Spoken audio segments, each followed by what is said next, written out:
Hey everybody, this is Ozark Prepper 1. It's a beautiful, beautiful Monday, July the 22nd, 2019. I'm out here walking around my yard. I just finished up a job earlier because it was the first cool day we've had in the past 2 or 3 weeks. We had a heat wave. Today I want to talk about something that affects you in normal circumstances, not just shit hits the fan, and that's your last name and your small town. If you live in a small town, some of you know what I'm talking about. Okay,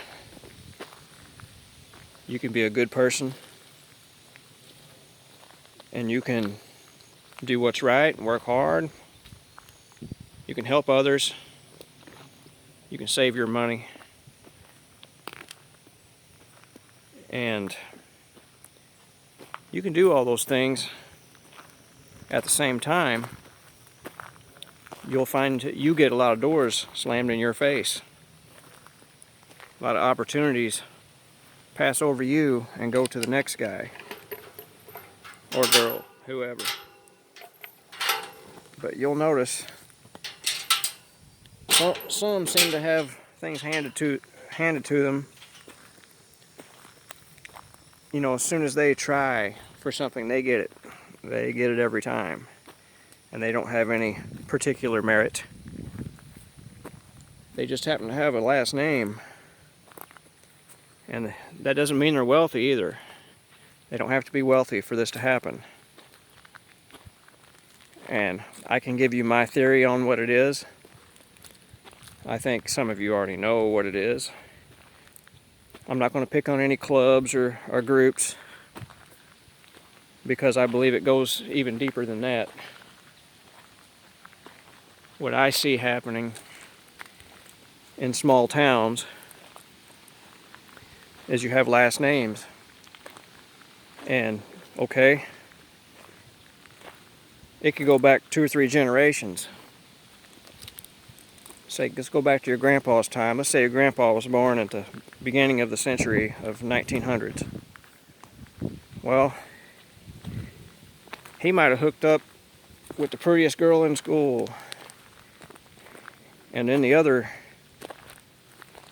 guy was super jealous about it. Well, chances are, sometimes the super jealous guy went on to become the town banker or the town businessman that ran everything. Well, they tell stories. They used to. So they'd tell a story on down to their next generation. Say, yep, I didn't like his dad much. That's one of the things they would do. And I'm saying this from experience. I've heard other people say things like that. All you have to do is go to a small town and you can sit in a small town restaurant, or you can, just listen to old people talk. You'll hear these stories. And they'll say, I didn't care much for that family. So they paint the whole family with a broad brush because of one individual they didn't like. And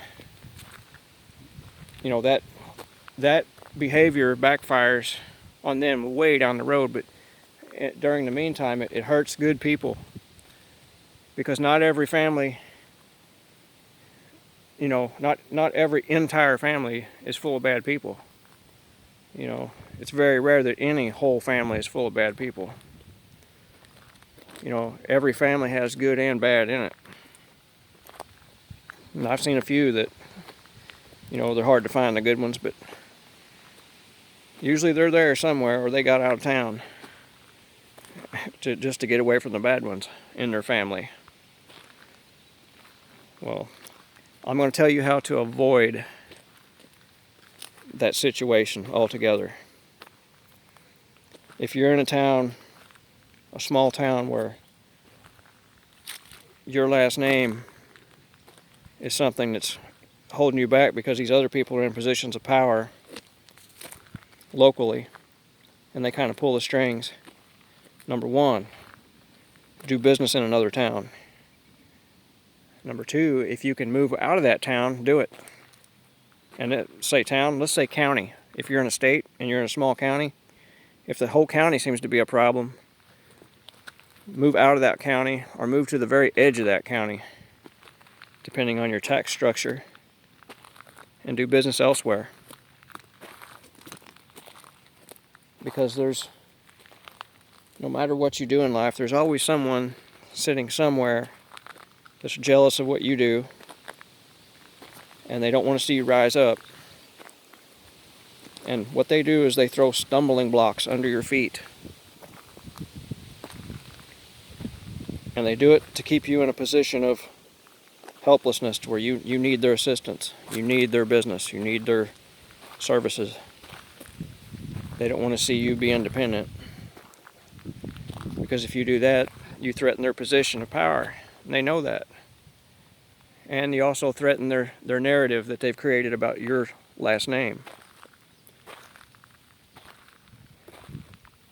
So the best advice I can give on that is to do business in another town or completely relocate to another town. When you move to another town, there's no history on you there. There's no history on your last name. There's no history on yourself. You're a whole new character. And then it's all up to you. You build on that.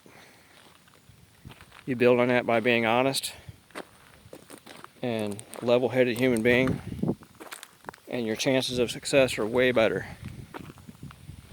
If any of you are in small towns, you know that a lot of the people you went to school with and relatives, when they moved away, their lives changed. They became more successful, happier, which is, in my opinion, that's success. You reach happiness, you've reached success.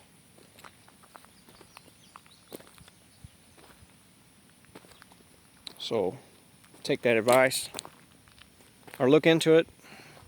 Just look in your friends and you people that are on Facebook or anything like that. Look at your buddies you went to school with and see where they live, and then look at how they're doing. You'll find out that most of them who moved away are way happier than those who stayed. And this is not one particular town in America. This happens all across the country. When you move into a different herd, you're the new kid on the block. Everybody wants to know the new kid on the block. And if you,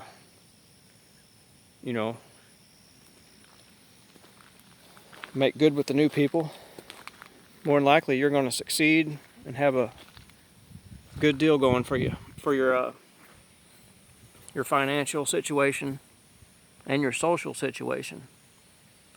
So I guess I'm going to run out of things to talk about today. So y'all have a good rest of your week.